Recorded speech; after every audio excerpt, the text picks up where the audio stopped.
एक बहुत खूबसूरत गांव था। यहाँ के लोग हरदम डरे एवं घबराए रहते थे। लोगों का मानना था कि पास वाले जंगल में रात के समय छलावा घूमते रहते हैं। शाम होते ही कोई अपने घरों से नहीं निकलता। बच्चे भी डरे रहते थे। लोगों की आपस में इसके बारे में चर्चाएं होती रहती थी। अरे भाई, पता नहीं हमारे गांव को किसकी नजर लग गई है। अब तो रात में निकलने में भी डर लगता है। जंगलों में अजीब अजीब आवाज सुनाई देती है। तुम सही कह रहे हो भाई। डर की वजह से जंगल के उस पार भी नहीं जा पाते हैं। अब तो ऊपर वाले का ही सहारा है। उसी गांव में एक अर्जुन नाम का साहसी व्यक्ति रहता था। उसने कहा, मैं नहीं मानता इन सब बातों को। आज रात में जंगल में जाऊंगा और देखूंगा कि वहां कौन सा छलावा है। दोस्तों ने उसे बहुत समझाया, लेकिन वह नहीं माना। रात होते ही वह जंगल की ओर चल दिया। चलते चलते कुछ समय बाद तेज बारिश होने लगी और बिजली चमकने लगी।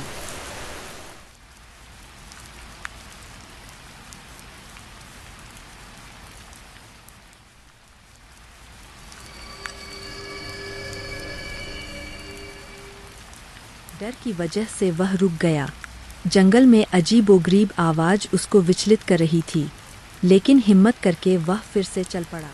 तभी उसने देखा कि पेड़ के पीछे छुप व्यक्ति यह सारी आवाज निकल रहा था। वह सब समझ गया। तो यह सब आवाज तुम निकल रहे थे और गांव वालों को बेवकूफ बना रहे थे। तुम यहाँ क्या कर रहे हो? सच सच बताओ मुझे जल्दी।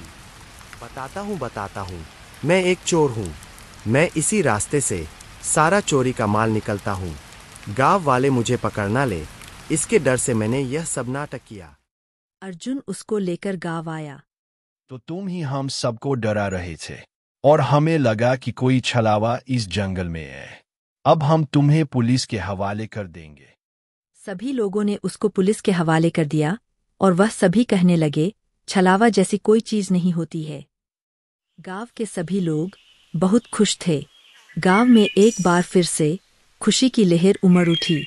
गांव में चिड़ियों की चहचहाने की आवाज दिल को सुकून दे रही थी।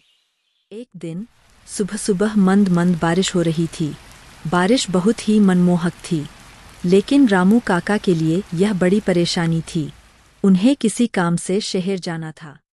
इस बारिश को भी आज ही होना था क्या? मुझे किसी काम से शहर जाना है। जैसे ही बारिश रुकती है, मैं वैसे ही निकल जाऊंगा। बारिश रुकते ही रामू काका शहर की ओर निकल पड़ते हैं। शहर इस खतरनाक जंगल से होते हुए पड़ता था। रामू काका अपनी ही धुन में चले जा रहे थे। तभी वह अचानक से रुक जाते हैं और उनकी हवाइयां उड़ जाती है। रामू काका के पसीने छूटने लगते हैं। वह देखते हैं कि उनके सामने एक छलावा है जो उनको ही घर रहा है। रामू काका उल्टे पैर गांव की तरफ भागे और उनके पीछे पीछे छलावा भी आ रहा था। तभी रामू काका ने गांव में आकर गांव वालों को यह बात बताई और कहा, जंगल में तो सच में छलावा है। मैंने अपनी आंखों से देखा है। मैं उससे अपनी जान बचाते बचाते आया हूँ। तभी वहां पर मुखिया जी आते हैं और कहते हैं, वह छलावा एक बार फिर से जाग उठा। शैतान जाग चुका है।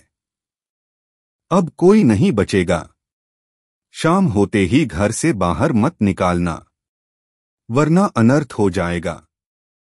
लेकिन एक व्यक्ति रात के समय घर के बाहर टहल रहा था।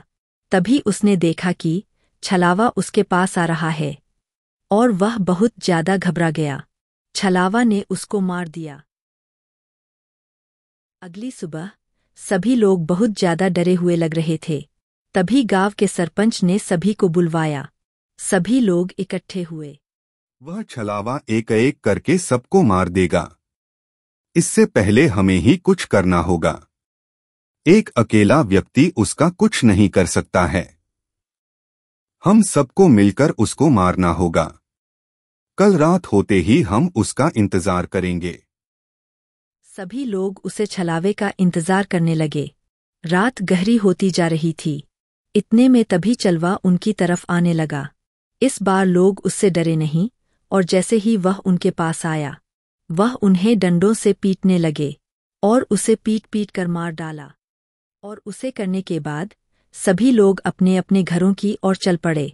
उसे दिन के बाद छलावा गांव में नहीं दिखा। इसके बाद गांव वाले अपना जीवन शांति के साथ जीने लगे।